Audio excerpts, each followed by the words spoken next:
Shivanshu recording studio बानावर Kishanganj. Police थानों से ना डरा हीरा न बेचा ताके करो पापों से ना डरा हीरा मिक्स बाय रोशन पुजारी। लेके चलो सिकसरावा ले तो जान गे पगली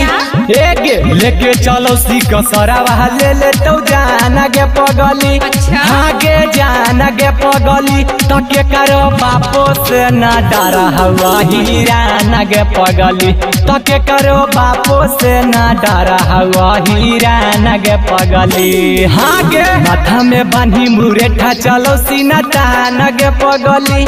एगे माथा में बांधी मुरेठा चलो सीना तान गे पगली आए गे तान गे पगली तके करो बापो से ना डरा हवा हीरा न गे पगली त पुलिस थानों से ना डरा हवा हीरा न गे पगली त पुलिस थानों से ना डरा हवा हीरा न गे पगली तके करो बापो से ना डरा हवा हीरा न गे पगली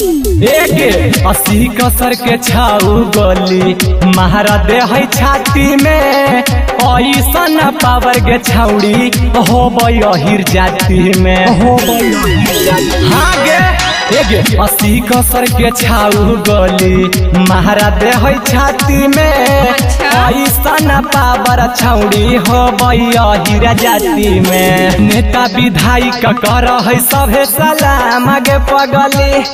गे नेता विधायक कर है सभे सलाम गे पगली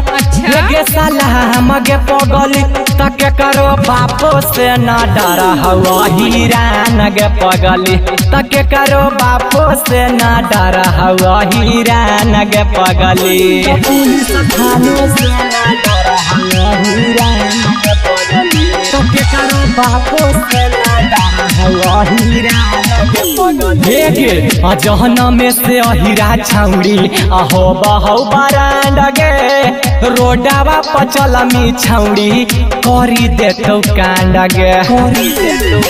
हाँ गे जहन में से अहिरा छौड़ी अहो बहो बरांड गे रोडावा पचल मी छौड़ी करी देतौ कांड गे सोनू सिंगर पर करही तू गुमान गे पगली गे सोनू सिंगर पर करही तू गुमान गे पगली आगे गुमान गे पगली तके करो बापो से ना डरा हवा हीरा न गे पगली पुलिस थानों से ना डरा हवा हीरा न गे पगली। शिवांशु रिकॉर्डिंग स्टूडियो बानावर किशनगंज।